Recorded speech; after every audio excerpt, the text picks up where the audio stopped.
This is a Porsche 918 Spyder. Of course, you already knew that because the 918 Spyder is one of the most exciting, thrilling, and widely covered cars manufactured in the last 25 years.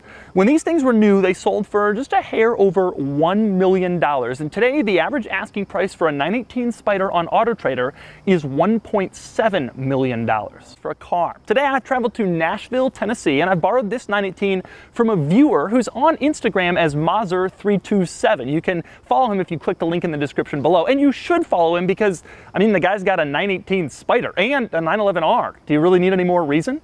Anyway, today I'm going to find out what you get when you pay $1.7 million for a car.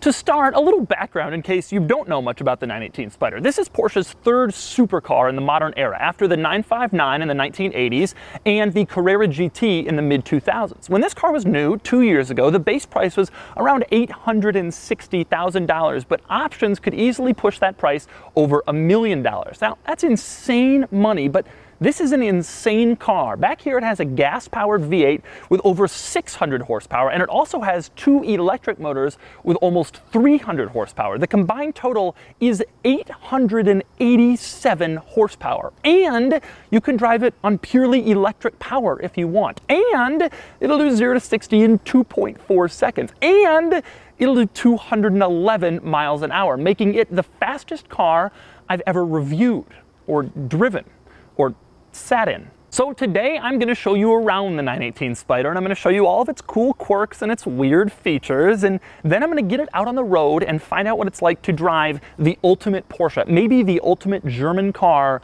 of all time. And of course, for more of my thoughts on the 918 Spyder and the experience of driving a car this valuable, click the link below to go to autotrader.com/oversteer, where I've also got a list of other modern cars currently listed for sale on AutoTrader that have appreciated in value. I'll start by simply getting inside the 918, which is more interesting than you might think. Now, for one, the 918's key is just the regular standard Porsche key fob, the same key you'd get if you bought a base Cayenne for $49,995. Now, to get inside, it's pretty simple. You press the unlock button, and then you reach into this little cubby where you find the door handle, and you open the door right up. But what happens if the battery's dead and the electronics are gone? There's no exterior keyhole. Well, actually there is. It's inside the little door handle cubby. You take the key out of the little Porsche key fob, which interestingly you can't do if it's on a key ring, and then you stick it inside the carefully hidden exterior keyhole in order to open your 918 Spyder if the battery is dead. Now that we're inside the car, we start with the steering wheel. Now the steering wheel isn't that unusual for a Porsche. It has the Porsche logo in the middle of it, 3 spokes. It seems like a fairly normal steering wheel, but there are a few quirks. On the left side, you will find 3 buttons. The top button is for cruise control, on and off. There is actually a little hidden button for some more adjustments on the side. Below it is a button marked M. That's for manual mode. If you want the transmission to go into manual mode, you push the little M button, and then you can use the paddles to shift, and it won't shift for you. Below that is a little button with a diamond on it. You may be wondering, what is that thing? The HOV lane button? No, it's called the Joker button. And you can program it to do anything you want inside the car's central infotainment screen. That's right, Porsche calls it the Joker button. It's one of the strangest names I've ever heard given to an interior car control. On the right side of the steering wheel, you'll find the other cool quirk, which is a little wheel with a red button inside it. The wheel is labeled EHS&R, which stands for Electric, Hybrid, Sport, and Racing. It's different drive modes for the car, and yes, electric lets you drive it in fully electric mode with no gasoline engine at all. But the really cool thing is that little red button inside that wheel. It's called Hot Lap mode. You press it, and you get a little extra juice from the electric motors for one hot lap or for one fast pass on the highway or on a racetrack. Next, since we're talking drive modes, we better talk transmission selector, which is one of the strangest I've seen. It's mounted to the right of the steering wheel where you would find the ignition in a normal car, and it's just this tiny little lever. It goes between R at the top, N in the middle for neutral, and D at the bottom for drive. When you want to park the car, simply put it in neutral and then press the parking brake and you're parked. Interestingly, this car doesn't have a push-button starter like everything else, including Hyundai's. It has a normal key you have to stick in the slot on the left like all the other Porsches. And since we're talking strange buttons and switches, we have to move on to the center controls. Now, the center controls in this car have the same font as the buttons in regular Porsche models, but in this car, they're not buttons. They're all touchscreeny. When the car is off, you can't see them. It's just one black panel. But when you turn it on, all the buttons come to life. Now, the most interesting one of all is the climate controls. This car has dual zone automatic climate controls, but it only has one dial for you to adjust the temperature.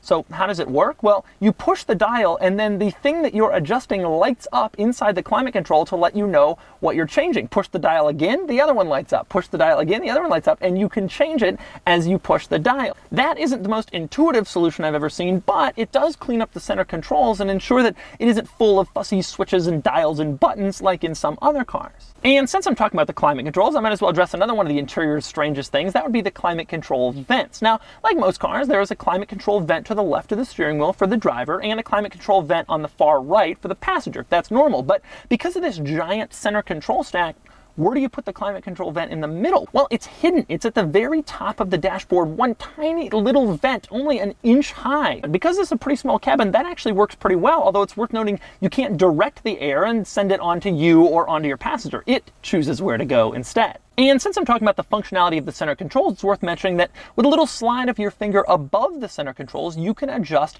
the little screen that's at the top of the dashboard. You can look at, for instance, the map, you can look at the radio, the current time, and the car status. You can also make the screen smaller or larger, and you can adjust its position, although as you can see here, it isn't quite the easiest thing to do. These touchscreen things have improved a lot even since 2015. More interesting controls, something else I like is that the little buttons on the top of the center control stack pull up a picture of the car showing exactly what they're doing when you push them. For example, if you push the little button for the suspension mode, it shows the suspension getting sportier or less sporty in the center screen.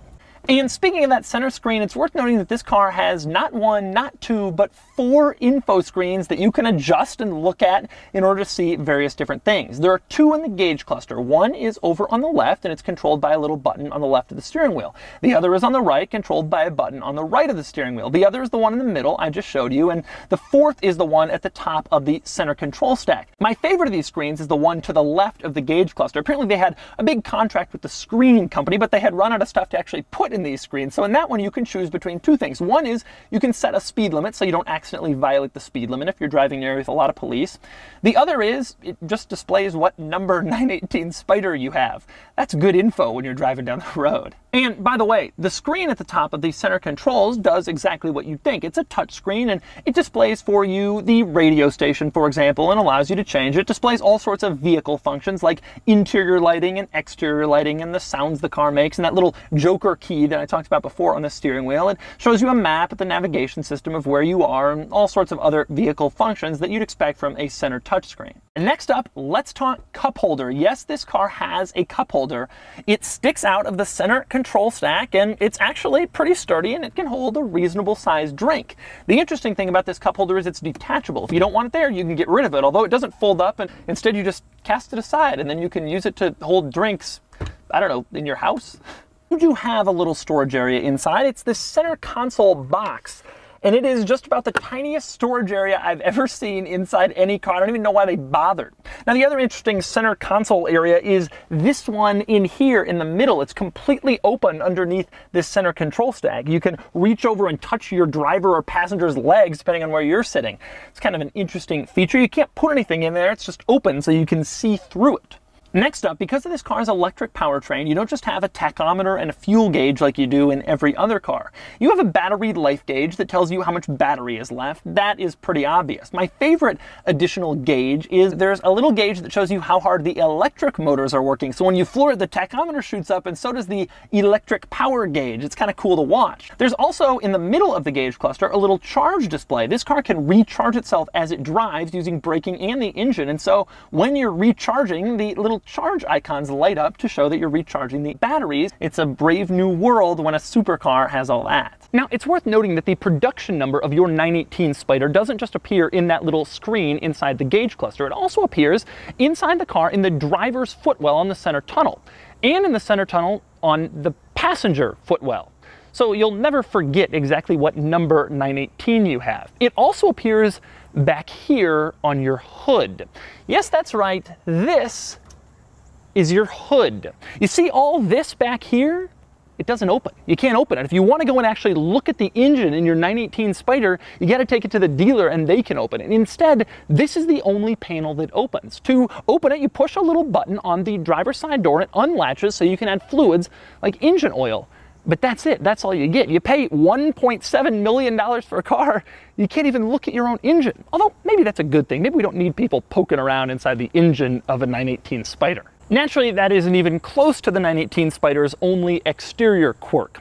Here's another one. You see these things right here? This is the engine exhaust. That's right. There's no exhaust pipe, tailpipe coming out of the car underneath the bumper like in every other car. The exhaust comes out of here right behind where you're sitting. The benefit of this is obvious. You get to hear the engine a lot better than you would when you floor it if the exhaust were under the bumper. Another interesting exterior quirk of the 918 Spyder, how about this? This is the entire rear window. This is all you get to see behind you aside from the mirrors, your only window out the back. It's so small. It's about the size of an iPad. I can block the entire thing with my hand. Not that I need to do that because the rear spoiler does a pretty good job of blocking it. Yes, that's right, the rear spoiler. It is massive. And the interesting things about the spoiler are twofold. One is that it contains the third brake light for the car, which means the third brake light goes up and down depending on the position of the spoiler. And that is the other interesting thing, the spoiler is adjustable. Not with a button inside the car, but instead you have to go to the rear spoiler menu and just hold down the touchscreen. So here's what happens, you push it down and spoiler goes up and down, up and down. The owner of this car likes to keep the spoiler in the up position because he thinks it looks best that way, and personally, I very much agree with him. Another interesting rear quirk, how about the fact that the reversing light is all the way down here, basically at the bottom of the car, below the license plate. It's almost like it was an afterthought, but it isn't the lowest thing on the rear of the car. That honor goes to the reversing camera, which is only mounted a couple of inches above the ground. Now, moving on to the side of the 918 for some more exterior quirks, starting with the fuel door. Now, on the driver's side, it's the fuel door, and on the passenger side, it's the door for the charge port. Now, the charge port door, you can just walk right up to it and open it. And if you do, you'll notice that the door is carbon fiber. On the driver's side, the fuel door cannot be opened unless you press a little button on the driver's side door. Once you open it, it's capless. Just stick the fuel pump right in and start pumping away into your 918 Spyder. Another interesting item on the side of the 918, how about the fact that it's dirty? When this car came to me this morning, it was completely clean. I'd driven around for a little bit and look at all the road grime and rocks and debris and leaves that have already accumulated. The owner says this happens every single time he drives it, and he says that's not the biggest problem. The biggest problem is this intake back here, which often gets rocks kicked up from the road and from the front tire, and getting those is a lot more difficult than getting to the ones right behind the front wheel. I could see that being an issue if you wanted to keep your 918 Spyder clean.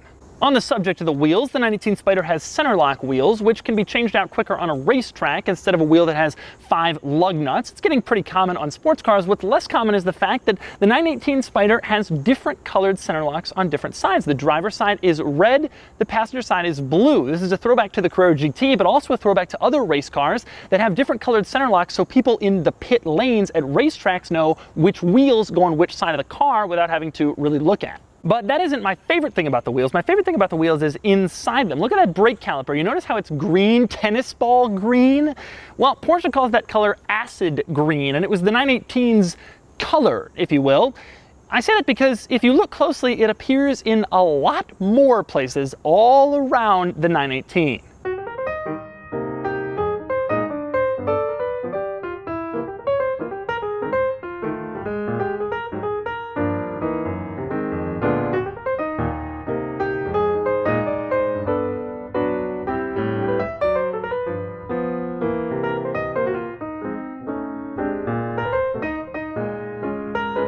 Next up, the 918 Spyder is a very low sports car, so it doesn't always clear every speed bump or road obstacle. Now, Porsche knows that, so they fitted it with an axle lifter system. Push a little button inside the cabin, and the car raises up to clear bumps and other obstacles. Now, that isn't that uncommon. A lot of modern sports cars have that now, but it's rare that you find one that works this quickly. Take a look. I'm pushing the button now, and we're already up. That's really cool. In other words, if you're approaching something, you push the button and then boom, you get up really quickly. The weird thing is after it lifts, this noise happens for a while. Okay? Next up, how about the fact that the 918 Spyder has a mono wiper, one single windshield wiper for the whole windshield? I didn't know that. I hadn't noticed that detail in 918 Spyder before, and I was surprised to see it. I drove the car around earlier today in the rain a little bit, and I was also surprised at just how well it works. It's quick and it covers the entire windshield. And then there's the roof. Now, as the name 918 Spyder implies, in car parlance, Spyder generally means convertible, probably two-seat convertible, and the 918 Spyder is a convertible, though not in the sense of you push a button and the top goes down. Instead, you pay over $1 million for a car and you have to remove the roof yourself. I am now going to attempt this process, although I've never done this before, so, well, here goes. Oh, and before I start, you have to remove the passenger side roof panel first because it fits over the one on the driver's side to make it watertight. So you start over here.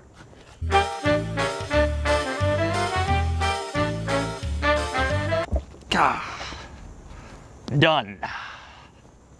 Now, if you want to stow those roof panels inside the car, you put them inside the front trunk where they have a special little way that they're stored, which ultimately robs all of your cargo space. Now, the trunk itself has a couple of interesting quirks. In order to open it, you can push a little button on the driver's side door or push a little button on the key fob and it unlatches itself, but it doesn't open. You can't open it from here. Instead, you have to put your hand under here, feel around, use the latch, and then you can open it right up. You'll find when the roof panels aren't stored in here that the trunk is actually pretty big, at least for a supercar. Now, the most interesting thing inside the 918 Spyder's trunk is undoubtedly this thing. It looks like a little piece of carbon fiber the size of the interior rearview mirror. When the roof is off, you're supposed to remove this little piece of cloth, take out this little piece of carbon fiber, and stick it on top of the windshield in a little slot where it has a home so that it can deflect wind. It's a carbon fiber wind deflector that you install yourself when the roof is off. I've never seen that before. I've never heard of that before. It's bizarre. And you will only find out about this thing in this 918 Spyder review. Now, when it comes time to close the trunk, the process is pretty simple, though maybe not what you'd expect for $1 million. You shut it, and then you push here and push here, and the trunk is closed. Now, speaking of interesting carbon fiber pieces, like the one I just stuck in the windshield, my favorite one is this. This is a duct, and it could just be a duct, but Porsche has decided to stick some carbon fiber on it. Because when you're charging $1 million, you can stick carbon fiber wherever the hell you want. Now, the reason this car has that little carbon fiber strip next to that duct, the reason this car has a lot of additional carbon fiber over the standard 918 is that this one has the optional Weissach package, which was a performance package that was optional from new. It was named after Weissach, which is a city in Germany, the headquarters of Porsche's research and development. Now, the Weissach package wasn't cheap. It was $85,000, meaning if you chose a regular 918 plus the package, you were already in the $950,000 range before you added any other options. It included a lot of benefits, but the main one was that it lost 88 pounds of curb weight to make the car a little bit lighter. That's right, 88 pounds for $85,000, or about $1,000 per pound of weight loss. There were a couple of other benefits too, including the canards behind the rear wheels for aerodynamics, the rear diffuser. There are door loops inside the interior instead of regular door handles. And then there's my personal favorite, and that would be the racing harness. Now, Porsche is not allowed to sell a car from the factory with a racing harness in the United States, because then it would be a race car according to the government. So instead, they sell you the 918 and they give you the racing harness for free, and you can do whatever you want with it, including have your Porsche dealer install it 2 seconds after you sign the papers. This car has the racing harness in the driver's seat in case the owner ever decides to take it on the track. Now, beyond the interior and the exterior of the Weissach package, there are a couple of other interesting quirks of the 918 that I think are worthy of mentioning. For example, this car runs a quarter mile in 9.8 seconds. Yes, that's right, this car runs stock 9s. If you've ever paid attention to quarter mile times, you'll be blown away by that. And think about it this way, this car is closer in its quarter mile time to a top fuel dragster than a Camry, which is insane. Here's another insane thing. When this car was new, it had a liquid metal paint option that was $65,000. A new engine in this car is $265,000. And since we're talking about money, we might as well mention that this car, being a plug-in hybrid, partially electric vehicle, it qualifies for a federal tax rebate of $3,667, just like a Volt or a Leaf or a Tesla. So when you buy one of these, you can take a credit on your income taxes because you're saving the planet. Now, lest you go and say that that is absolutely ridiculous, keep something in mind. When this car is in electric or hybrid mode, it has a lower emissions profile than a Toyota Prius. Now, before I get the 918 out on the road, I think we all agree I have to do one thing, and that is see what it sounds like when it starts up. And don't worry, it's not cold. I've been warming it up. Here goes.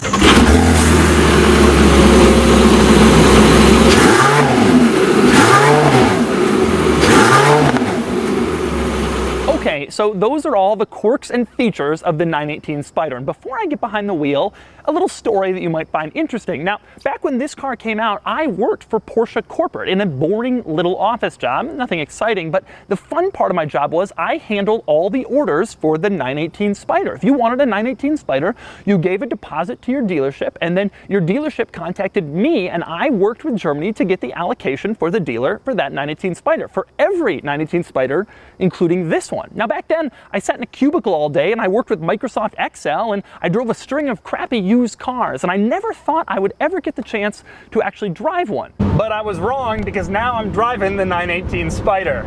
First impression, the car is really, really quick. And I don't just mean fast, I mean the shifts are quick, the handling is tight, the steering, it's so incredibly precise. Transmission shifts are incredibly fast, amazingly so. That rear window is really small. I can't see anything out there. Going over train tracks now. Ooh.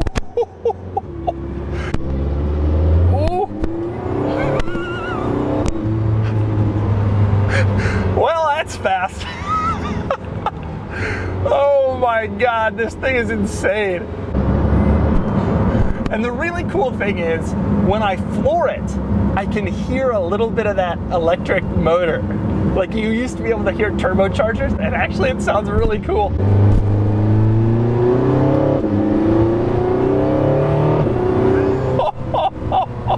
It's just so wildly fast. Like nothing I've ever driven before. So I'm sitting here at a stoplight now, and there are a couple things I noticed. In a lot of cars, in a Huracan, you just kind of can relax and chill, and it's fine. In this car, though, it's shaking and vibrating. It definitely feels like more of a serious car. A guy in a Saturn just flipped out. When you're getting people in Saturns, that's when you know you've got a cool car. I'm also surprised at how reasonable it is. It does feel louder than a normal car, there's no doubt about that. But it doesn't feel tremendously uncomfortable or difficult. Getting in and out is a bit of a challenge, but it's not really that hard to operate, which is impressive to me. It's like a supercar that's a Porsche. If you fit in the seats, I feel like you could kind of cruise in this thing. I got the AC on, I feel comfortable. The ride is harsh. When you come to a complete stop, you can feel a little shuddering at probably the electric motor doing something. One big complaint I have, and I noticed it the second I got in this car this morning, you know, there's like 4 screens, but the main one, the one right here next to your line of sight with the touch screen, really, it washes out in sunlight because it's basically pointing up. The benefit of its positioning is that it's near you, right next to the steering wheel. The problem is it's pointing upwards, and the windshield comes so far back that it washes out this screen. How is this a car? That is crazy. That is so crazily crazy. I've driven a lot of cars, none this fast, and you can tell instantly. I mean, R8 V10 Plus was the fastest car I drove before this, and that was a fast car. And this feels much faster. The sound is good. The owner has told me that I need to take the roof off to really get the sound, so I'm gonna do that in a minute. But the sound is really good. You don't lose anything by, oh, it's only an electric car. Don't worry about that. All right, now I got the roof off, and I gotta say, I can already tell it's better. Now, a lot of people say, well, a supercar, it's gotta be rigid. It can't have a removable roof. Well, come on, I mean, at the racetrack, you're really gonna feel the difference between X rigidity and X-1 rigidity. It's ridiculous. But you do feel the difference driving down the road with the roof off. I gotta keep the windows up for sound purposes, but I tell you, with the roof off in this car, it is just a total joy. It's everything you could want. You got the incredible speed and the incredible handling and the technology and everything that makes this car cool. But now, I can see the sky. Oh! Not only is it monstrously fast, but now I can hear that glorious motor because the exhaust is right there and it sounds so good. I often talk about how I wish I like cars that are less powerful, that you really have to wring out to enjoy. Well, sitting here today, driving this thing, I'm not sure if I agree with myself. Few cars in this world sound better, I suspect, than this one. I've driven cars that have better exhaust notes like the LFA, but with the top off, it's right there. I mean, it's so great. I don't think I've ever had so much fun. And I thought I'd be so nervous about the value when I was in the F40. It seems so fragile in comparison. This just feels like a Porsche on steroids. A lot of steroids. You know, it's funny because I drive my AMG station wagon as my daily car, and I drive that a lot. That's nothing compared to this. And that is 520 horsepower. That's a fast car. Feels like a Camry. I'm serious. Suddenly I know why that left gauge screen is devoted entirely to the speed limiter function.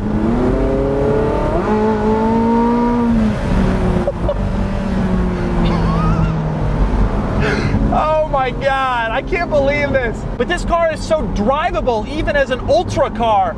I feel like I can have fun with it. I can throw it around and I can really enjoy it. I honestly thought all these electric supercars were kind of weenie cars. Oh, they're doing electric, oh, it's so stupid. Give me a big V12. That's wrong. This car is amazing and the electric component only benefits it. An amazing car. The best all-around sports car, supercar, etc. that I've ever driven in my entire life. And I'm happy to say I was able to spend the entire day with it. The owner tossed me the keys, he was busy. And I really got to learn the car and experience it, and I'm confident in saying that. It is the best I've ever driven. And so, ladies and gentlemen, I've just spent the day with the Porsche 918 Spyder. It was, from a lot of perspectives, the most incredible, amazing car I've ever driven. The most expensive, the fastest, the quickest, one of the most technologically advanced that I've ever reviewed.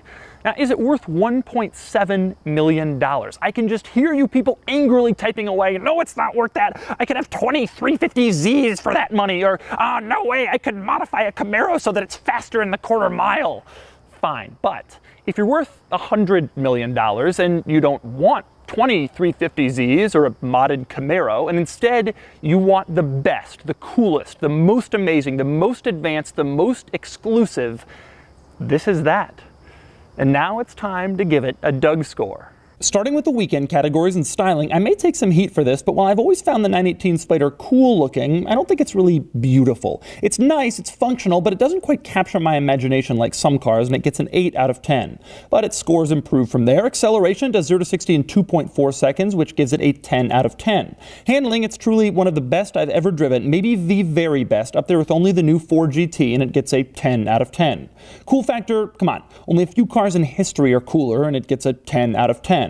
And importance measures significance, one of the fastest, most expensive cars in the market, among the first plug-in electric supercars, the best that Porsche could do, the culmination of decades of engineering, it once again gets a 10 out of 10. That brings the total weekend score to 48 out of 50, tying the all-time leader, the Porsche Carrera GT. So we move on to the daily categories, starting with features. The 918 is well equipped with a lot of cool stuff, but it's missing some of the latest gadgets like lane keep assist and automatic steering. Obviously, I wouldn't expect a supercar to have that stuff, but this category measures all cars against all other cars, and the most advanced cars do have those features, so it falls a little short with a 7 out of 10.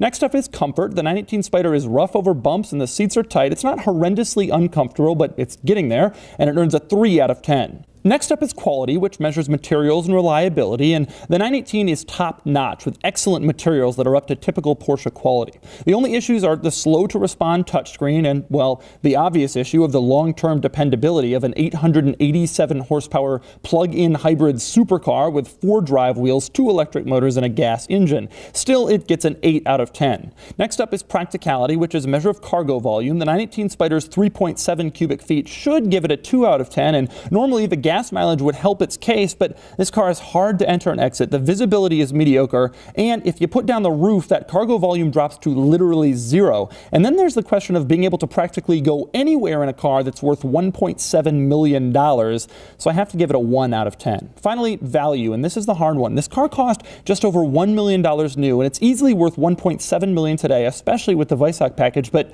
is it worth it? It's impossible for any regular person to judge, but I will say that a 70% value increase in 2 years suggests we may be in a bit of a bubble, and I'm not really sure it's sustainable. It gets a 6 out of 10, but this category is the toughest of them all. Add it together, and the total daily score is 25 out of 50, marking the very first time the Pontiac Aztek has ever beaten the 918 Spyder in anything, ever. Anyway, if you've been adding up the scores along the way, you already know the total Doug score is 73 out of 100, which means the 918 Spyder beats out the previous champion, the Carrera GT, by 1 point, and it now holds the highest Doug score of them all. I guess I need to find someone with a McLaren P1 or a LaFerrari to see if I can dethrone the new king.